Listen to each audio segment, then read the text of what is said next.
इसका मतलब क्या खेल चल रहा है, इसे रोकने का मेरा कर्तव्य है। ये पहले सोचना चाहिए था मैडम आपको करवाते हुए। मैंने कुछ नहीं करवाया, मैं क्यों करवाऊंगी कुछ? आपकी आज्ञा से ही ठेकेदारों की मीटिंग हुई। मेरी कोई आगे से ठेकेदारों की कोई मीटिंग नहीं हुई। और इस तरीके का अगर आप आक्षेप लगाएंगे तो मैं लीगल केस जो है वो परस्यू करूंगी। बहुत खराब बात है।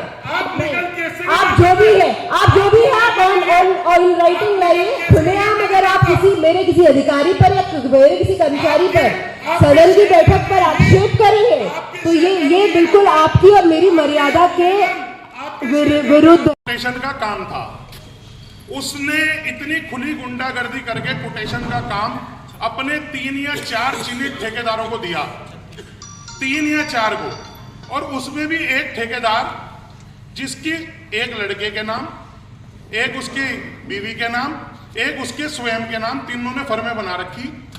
एक ही परिवार से तीनों आपस में फर्मों में डाल देते हैं और वो लाभ ले रहे हैं कि शाम को उनके दफ्तरों पर बैठकर वो कर्मचारी अपनी हर जरूरतों को पूरा कर रहे हैं। लीकेज में एक शर्त डाल दी गई, विधायक जी लीकेज, आम लीकेज, आप जाओ प्लम्बर को पकड़ के लाओ कर देगा। इसमें शर्त डाल दी गई कि आपको एक्सपीरियंस होना चाहिए। साले लीकेज में भी एक्सपीरियंस क्यों? क्योंकि उन्हीं 4 ठेकेदारों को लाभ पहुंचवाना है। इतनी ज्यादा खेला हो रहा, आपको दिख ही नहीं रहा बिल्कुल। 2000 अभिषेक, पहले तो आप जरा जो बात कर रहे हैं इस तरीके से आप अगर पर्सनल आक्षेप पर आएंगे, और बहुत बड़ी बात आपने कही, आप कैसे कह सकते हैं किसी एक व्यक्ति को लाभ पहुंचाने के लिए? आप जानते हैं फाइनेंशियल नियम क्या था? आप जानते हैं उस फाइल पे MNLP साहब ने क्या लिखा था? और क्या आप ये बात जानते हैं कि 37 फाइल्स पर अगर 5%, 32 ठेकेदार अगर 5% 37 फाइल्स पर लिख रहे हैं तो इसका मतलब क्या खेल चल रहा है, इसे रोकने का मेरा कर्तव्य है। ये पहले सोचना चाहिए था मैडम आपको करवाते हुए। मैंने कुछ नहीं करवाया, मैं क्यों करवाऊंगी कुछ? आपकी आज्ञा से ही ठेकेदारों की मीटिंग हुई। मेरी कोई आगे से ठेकेदारों की कोई मीटिंग नहीं हुई। और इस तरीके का अगर आप आक्षेप लगाएंगे तो मैं लीगल केस जो है वो परस्यू करूंगी। बहुत खराब बात है।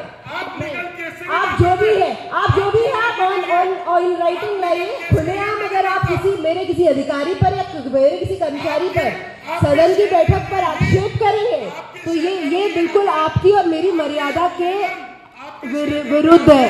आपके अधिकारी गलत कर रहे हैं। आपने गैराज में जाकर खुली चोरी पकड़ी। अभिषेक जहाँ पर भी गलत मिलेगा, जहाँ गलत संज्ञान में आएगा, ये आप अच्छी तरह से जानते हो। उससे पहले भी कुछ है, उससे पहले भी कुछ है, और वो इतिहास लिखा गया। पिछले सदन में आप भी थे, मैं भी था, उससे पिछले सदनों में भी हमारे ही लोग रहते थे, कभी इस तरह की क्रियाएं नहीं हुई है। तो एक मेरी बात समझिए, अब बात को समझिए, वो अलग विषय। राजनीतिक लोग हैं, मुकदमे होते रहेंगे, मुकदमे तो सर्टिफिकेट होते हैं, कोई बड़ी चीज नहीं है, राजनीतिक लोग हैं। तो एक बात सुनिए, कभी भी अगर कोई इस तरह का